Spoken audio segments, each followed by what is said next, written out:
Regresamos siendo las 10:39. Bueno, y acabamos de escuchar el Pollo Brito. Lo que pasa contigo. Bueno, muchas veces nos preguntamos, ¿qué pasa contigo? ¿Qué me pasa a mí? Bienvenido, profesor Everly Arbeláez Pomonti. Muchísimas gracias, señor Luis. La bienvenida tiene doble cara. Vamos a comenzar de una vez. Lo que pasa es que nos retardamos, por eso pedimos disculpas a la audiencia. Nos retrasamos un poquito porque estoy sin batería en las motos, entonces me retrasé un poquito en ese sentido. Gracias a ustedes por la invitación, gracias a las personas que me han estado enviando mensajes que acabo de ver en este momento, preguntando si venía o no venía. Gracias por la espera, gracias al técnico, a quien también le tengo muchísimo aprecio, y sé que será un momento interesante que vamos a compartir. Seguro estamos de que ese será, mi profe. Vamos a iniciar la entrevista, profe Everly, preguntándole al invitado, porque muchas personas, a pesar de que es una figura pública y de nombre reconocido en municipio y también fuera del mismo, vamos a preguntarle, profe, o vamos a decirle a esos jóvenes que quizás no sepan quién es Everly Arbeláez, que usted nos dé una síntesis de su biografía. ¿Quién es Everly Arbeláez? Sería bastante extenso hablar de Everly Arbeláez y decirlo así en tercera persona. Tampoco es muy agradable, es como que si no me conociera a mí mismo. Pero Everly Arbeláez es un zaraceño más que salió de Zaraza, que se preparó, que luego regresó, se siguió preparando, es docente. En la docencia trabajé ampliamente en muchísimos ámbitos del sistema, y como docente tengo muchísimas satisfacciones. La principal es que mi hoja de servicios es simplemente una hojita. No hay ningún llamado de atención, no hay ningún retraso, no hay ninguna amonestación, no hay ninguna denuncia, no hay absolutamente nada. Y como docente, tal vez el mayor orgullo en ese sentido fue que cuando me sacaron de aula para ser coordinador, aunque ya lo ejercía, pero no estaba fuera de aula al 100%, los representantes se reclamaron esa situación, porque ¿quién les iba a dar clase a sus hijos? Y eso ha sido mi mayor... Por eso es que no me gusta recibir reconocimiento, ya para qué, si eso es lo máximo. Tú dices que soy una figura pública porque desde los 5 años estoy cantando, actuando, componiendo, escribiendo, dedicado al arte y a la cultura. Tal vez por eso sea figura pública, pero nunca he tenido un cargo público remunerado. Tampoco soy una figura pública porque sea un personaje de repente polémico o político, o no, nada de eso. Ejerzo mi derecho a la política, en mi opinión, por supuesto, pero no soy politiquero ni tampoco he vivido de la política. No he tomado un vaso de agua de ningún partido político jamás. Sí, lo importante, o sea, es nosotros el sentir de que usted estuviera aquí hoy es, primero que nada, reconocer su valía profesional como ser humano, como usted tiene una manera muy particular de decir las cosas y de pensar, y yo pienso que eso hace falta hoy en día en la sociedad, y por eso el día de hoy quisimos que compartiera unas palabras aquí al magisterio, pues las personas que nos escuchan. Y hay un problema, profe, desde el punto de vista docente. Usted ha acompañado algunas de las actividades y siempre, cada mensaje, cuando usted ha tenido la palabra, yo pienso que lástima que de repente no quedó grabado por allí, pero eso debe quedar grabado y debe reproducirse. ¿Qué debería decirle, qué le dice Everly, profe, a los docentes hoy que de repente no han asumido todavía el compromiso, o a los que están luchando? ¿Qué falta, profe, para lograr el objetivo? Lo que ocurre en el gremio docente es lo que ocurre en Venezuela. Decirle al gremio docente lo que ellos saben es decírselo a Venezuela. Hay una circunstancia que no entendemos, no comprendemos, no sabemos qué ocurrió con el venezolano. No encuentro yo una explicación lógica a tanto estoicismo. El estoicismo es bueno en el momento en que tú comienzas a recibir, a producir un cambio. Mientras no se haga, no se realice ese cambio y tú sigues padeciendo y padeciendo y padeciendo, no se puede entender el estoicismo. Lo que ocurre en el gremio docente, lo repito, lo reitero, es lo que ocurre con el venezolano. El venezolano sabe todo lo que está pasando, nadie tiene que venir a decírselo. El venezolano sabe cómo vive. El venezolano siente y padece la realidad de una bota que cada día lo presiona y lo aprisiona y lo pisa, y no sabemos qué ocurre con el venezolano.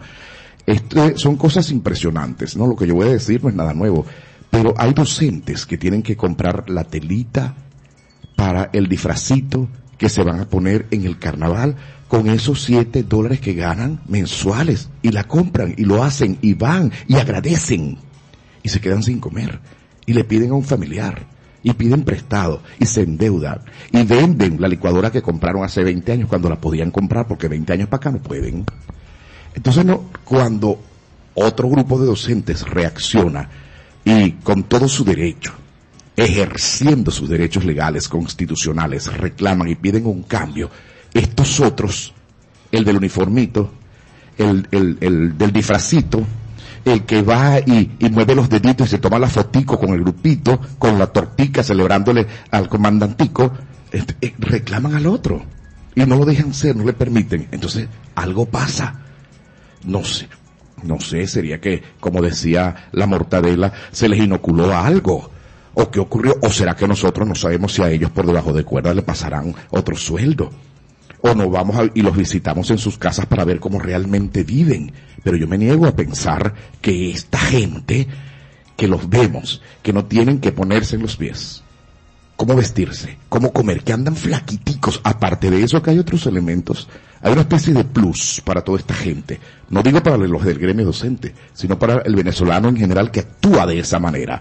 El plus es que su vida está llena de miseria, que sus familiares se enferman, que su gente alrededor se muere, que ellos se enferman, padecen, y yo me preocupo una barbaridad cuando veo a esta gente haciendo radiomaratones, pidiendo dinero, rifas, y uno pregunta, ¿quién será este? Lo voy a ayudar. Y cuando ves no sé qué, la franelita con los ojitos, entonces es cuando uno se pregunta, Dito, ¿por qué no vas a la VC, al PSV, a la otra cosa, y pides que te den eso por lo que tú luchas y lo que tú representas? ¿Cómo vas a estar pidiendo para curarte una gripe por las redes? ¿Cómo vas a estar pidiendo para hacerte un examen y realizarte estudios acerca de esa enfermedad mortal que estás padeciendo tú o tu familia? Y sigues todavía rodilla en tierra. Estás en el umbral de pasar al otro mundo y de pasar con una enfermedad terrible que le estás padeciendo tú y tus familiares, y todavía sigues rodilla en tierra y pidiéndole a los que no estamos rodilla en tierra. Entonces, yo no sé qué pasó. Allí ocurrió algo. O se interrumpió la conexión cerebral entre los dos lóbulos, o a esta gente les metieron un chip. Allí hay algo, porque normales no pueden ser. Profe, partiendo de esa situación que usted acaba de describir, desde su punto de vista y opinión muy personal, particular, ¿esa situación se pudiese revertir? Eso es muy difícil, pero muy difícil. Venezuela, para recuperarse en todos los aspectos y en todas las áreas, no solamente en la parte educativa, va a tardar muchísimo tiempo, si es que se logra un cambio en la conducción del país. Se tarda, muchísimo tiempo. No sabemos qué pasa, por ejemplo, con países como Japón, que fueron destruidos por una bomba nuclear y pudieron recuperarse, y en este momento son los más grandes productores y países desarrollados del mundo. Pero no es el caso del venezolano. El venezolano tiene una naturaleza diferente a la del resto del mundo.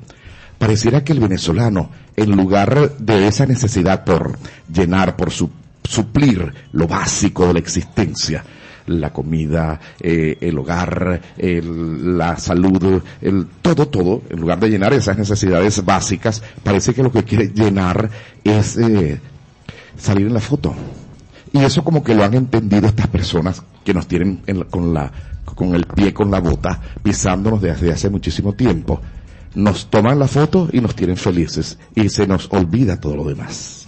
Sí, hay un tema, antes de pasar a Orlando, porque ya me está diciendo que le tocaba a él, pero antes que se me olvide, mi profe, hablando y comparando la calidad educativa donde usted fue docente activo del mismo liceo donde yo estoy siendo docente en la actualidad, si usted hace el contraste con la calidad que usted fue testigo hace años y la calidad que se profesa, que se dice haber ahorita en educación, dígame usted, ¿cuál es el análisis comparativo de esos dos tiempos, hace 25, 30 años atrás y la que actualmente se hace presente en las aulas de las escuelas y liceos del país?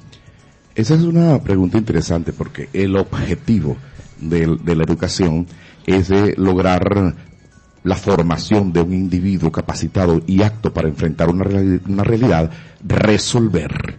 Eso es lo que buscamos en egresado del sistema educativo, sobre todo en la parte de básica. Es formar un individuo apto para hacerse responsable de sus propias necesidades, de su, digamos, compromiso con la sociedad que es directo, que es real, que no se puede eludir, aquello de que yo no opino. No, usted tiene que opinar, está obligado por ley a opinar. En ese sentido, cuando nosotros estábamos en el liceo que tú has mencionado, había era un grupo de personas que estábamos comprometidos con el logro de eso y de muchísimo más. El Sotillo a nivel del estado Guárico fue catalogado como A1. Nuestros muchachos ganaban todas las competencias en deporte, en educación, en cultura, A1 dentro de todo lo que era el estado Guárico. El Sotillo fue amenazado con ser cerrado porque había 2 espacios, 2 aulas que se estaban cayendo, no tenía cerca, estaba en una situación terrible. Logramos nosotros un proyecto, personalmente, particularmente, tuve que pasar por una humillación terrible, estar una semana en Caracas, en la Asamblea Nacional, ustedes saben, hasta que logramos que nos aprobaran un proyecto para la construcción del nuevo Sotillo. Después ese dinero fue desviado y se invirtió en el Bonifacio. Y el Sotillo quedó para un lado. No se hizo nada, pero el proyecto, lo que se invirtió en el Bonifacio era para un proyecto que se aprobó para el Sotillo. Pero como todo lo que esta gente hace, desviaron los recursos. Nosotros en el Sotillo hicimos actividades durante 15 días, actividades culturales. De allí sacamos el dinero, reconstruimos las 2 aulas, cercamos el liceo, lo parapeteamos, como se dice vulgarmente, y el liceo siguió funcionando sin que nos lo cerraran, y todo eso se hizo con las labores culturales. A través de la coordinación de cultura del Sotillo se recuperó la institución. La calidad presente en el egresado de la educación en este momento, lo que despena. Un muchacho que le preguntas tú lo mínimo. Tú le preguntas yo a los muchachos que pagan y hacen mis talleres de oratoria, les pregunto, ¿quién es el epónimo de la biblioteca del liceo donde tú estudiaste? Y no saben ni siquiera cómo se llama ni quién es. ¿Cómo se llama la Casa de la Cultura? Se saben el nombre. Ajá, ¿y quién es ese señor? No saben quién es. No saben decir sus nombres. Les llevan, no tienen especialistas, por ejemplo. No hay especialista de química, no hay especialista de matemáticas, no hay especialista de física, y los muchachos salen de allí sin tener conocimientos básicos para ir a una universidad. Es terrible. El nivel de la educación, claro, sabemos que también el nivel de la educación se lo sirve el propio estudiante, pero si el estudiante no tiene en la casa familiares, representantes que estén también en función de suplir lo que la institución, lo que es obligación de la institución, no tenemos nada. Realmente la crisis es de hogar, es el hogar el conformista, es el hogar al que no le interesa, es el hogar el que está pendiente, tampoco sabemos de qué, porque ni siquiera trabajan, porque no hay trabajo. Entonces la crisis se produjo, fue en el seno del hogar, es de la casa de donde parte. A los padres no les interesa nada. Yo veo cuestiones absurdas como esta. Una madre que dice la palabrita esa que tanto les gusta aquí, mamá tanto, y después la muchachita la dice, no diga eso, pero si te escucha todo el santo día en eso. La niña se pone a perrear, y la mami no perrees, pero si tú le pones el reggaetón. Entonces la crisis es del hogar y no se comprende, no se entiende. La gente en el hogar es aquella a la que le acostumbraron a que le tiraban la limosnita, el paquetico de harina de un nombre innombrable, porque no sabemos de dónde sale, y eran felices y le dijeron, tú eres el que mandas, tú eres el soberano. Entonces a esa gente se le quedó en la mente que son el soberano, aunque no lo palpen, aunque no lo sientan, aunque no esté materializado. Es como aquel que tiene la acera, la calle que nos sirve, que es intransitable, y lo sabe, y lo sufre y lo padece todos los días. Pero en el canal o en la emisora oficial, esa calle está maravillosa. La calle la acaban de arreglar. Y él sabe que no es así, pero él dice, mi calle es perfecta. Es allí la realidad. Inverosímil o no, es una situación que va a ser muy difícil de superar. Que la gente razone por sí mismo, piense por sí mismo, que visualice y palpe su realidad y que sea capaz de tratar de cambiarla. Para retomar lo que preguntaste, el nivel, la calidad de la educación en este momento, no solamente en Sarasa, en todo el país, está, si fuera de 1/10, estaría en 0,5. Bueno, profe, lastimosamente, bueno, yo pienso que este programa necesita una versión 2.0, porque pienso que hay mucha tela que cortar. Sin embargo, profe, hay una situación que se presenta con los colegas que estamos en lo que hemos denominado la lucha. Hay muchos que quieren tirar la toalla, muchos que están desanimados, que el objetivo no se va a lograr. No es un camino fácil. ¿Qué mensaje le pudiera enviar a Everly Arbeláez, esos colegas que quieren tirar la toalla? Yo les puedo decir que tengo más de 20 años sin tirar la toalla. La gente critica a las personas que a través de las redes nos comunicamos, reclamamos y protestamos. A mí se me ha amenazado. A mí la persona que llevaba, por ejemplo, las riendas del municipio, antes del actual alcalde, en varias ocasiones me amenazó por las emisoras. Profesor, prepárese que para allá va la policía a buscarlo. Todavía estoy esperando que llegue la policía a buscarlo, pero es que yo no tengo nada que perder. A veces me meten preso, desde donde esté preso, revoluciono, porque revolución es lograr un cambio. Cuando yo, el otro día en el acto, cuando alguien dijo, pero ¿por qué hablamos de revolución? ¿Y acaso que la revolución es exclusiva de la gente que acabó con este país? La palabra revolución lo que indica es cambio. A mí donde me metan logró un cambio. Que esta gente quiere tirar la toalla, lo que pasa es que así somos, eso también forma parte de la naturaleza. Algunos vamos a las marchas y vamos a tomarnos la foto. Nos tomamos la foto, la publicamos, yo fui y me fui y no me quedé. Hay cambios que se han logrado a nivel de Latinoamérica, por ejemplo en Argentina. En Argentina han cambiado presidentes de semana a semana. ¿Por qué? Porque el pueblo se quedó en la calle una semana. Aquí van a una marcha, media hora, 1 hora y ya están cansados. Y si salen 5 lunes, no vamos a lograr nada, ¿hasta cuándo? Entonces nos cansamos. La idea, el que se cansa pierde, pero ¿cómo nos vamos a cansar de ir, tomarnos un café y hablar pajita con nuestros compañeros y nuestros amigos en una manifestación, que eso es lo que hacemos? Una bollita y tomarnos la foto.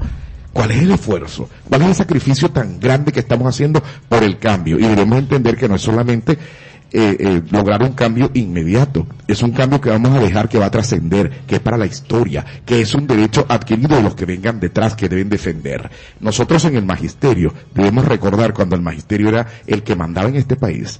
Había una calle que se dañaba, los maestros se paraban y al día siguiente la arreglaban. Los maestros hemos sido tradicionalmente ese grupo, esa fuerza que ha colocado y ha quitado gobiernos en este país, pero no hemos entendido que tenemos ese poder. ¿Cuántos docentes hay en el país? ¿Cuántas familias tiene cada uno? Somos la mayoría de los votos. Y tenemos que entender que esa es nuestra fuerza. El problema fue que nos hicieron creer que se lo debíamos todo a esta gente. Yo recuerdo, porque yo me vine con un traslado horizontal de donde vivía a Sarasa y no tenía un cargo como de docente como tal.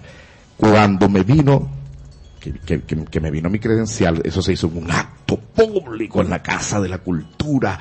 Estaba como jefa del municipio escolar una docente que había sido compañera mía de trabajo en el Sotillo, Zaira Barroso, y cuando me entregó la credencial me dijo, esto te lo manda tu presidente Chávez, me dijo ella. Y yo le dije, ay, ¿verdad? Y Chávez sabe que yo, siendo tan antichavista, me mandó esto. Dígale usted que muchas gracias, que así es como se gobierna, tomando en cuenta a todas las personas, no a los chavistas que hacen los mandados nada más. Ve cómo le decían a la gente, y había quien se lo creía. ¡Ay, mira, mi presidente Chávez me mandó mi credencial! Entonces, cuando tú ves que ese es el venezolano, ese es el tipo de persona, es difícil sacarle ese chip, es difícil hacer que se quiera y que se respete de nuevo. Profe, tomándole la palabra, yo quisiera preguntarle, según, desde su opinión, desde su análisis crítico y reflexivo, ¿no le parece a usted que el sistema educativo en gran parte está diseñado para que las mentes respondan a esas acciones de esa manera? Claro, por supuesto, aquí se trató de simplemente robotizar, crear autómatas. Aquí en materias como pensamiento crítico, eso se eliminó.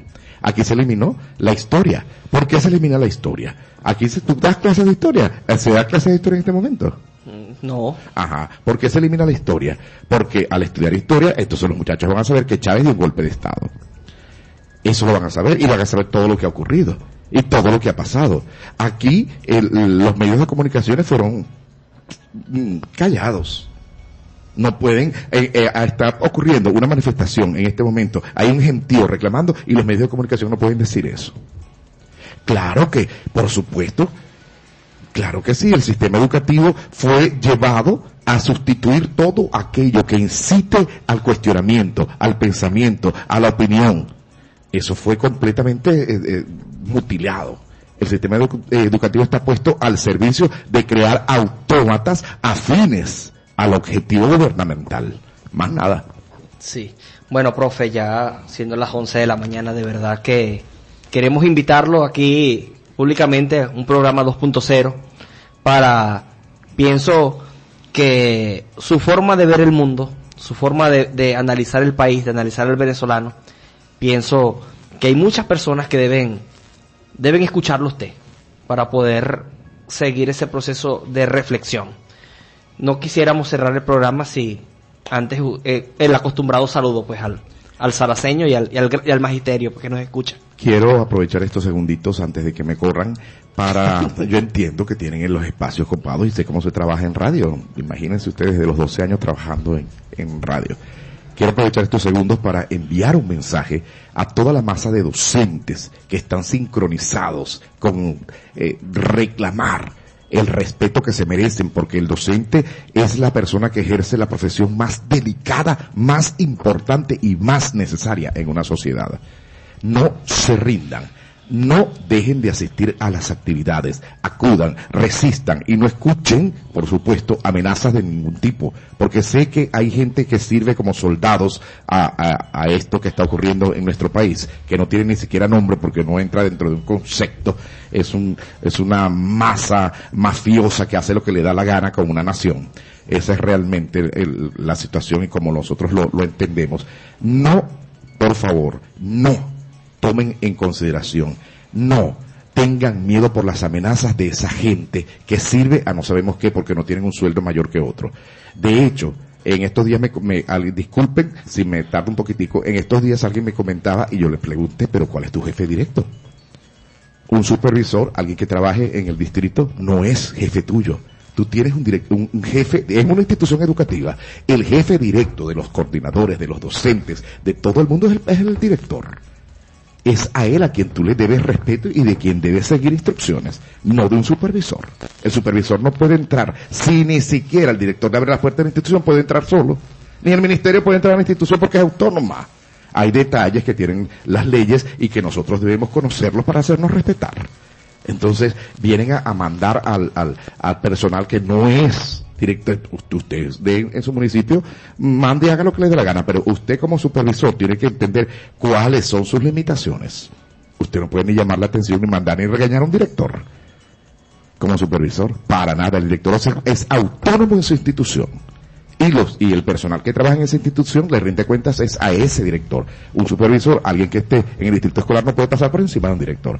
Entonces mi llamado es a que no se rindan, a que no caigan en provocaciones, a que no escuchen amenazas, que las tomen como, ¿se acuerdan de aquel papel toalé que tenía los ojitos? Bueno, esas amenazas tómenselas como ese papel toalé que tenía los ojitos. Y divinamente lleguen a la casa como no tienen agua y utilicen esas amenazas para eso y se limpian el culito con las amenazas.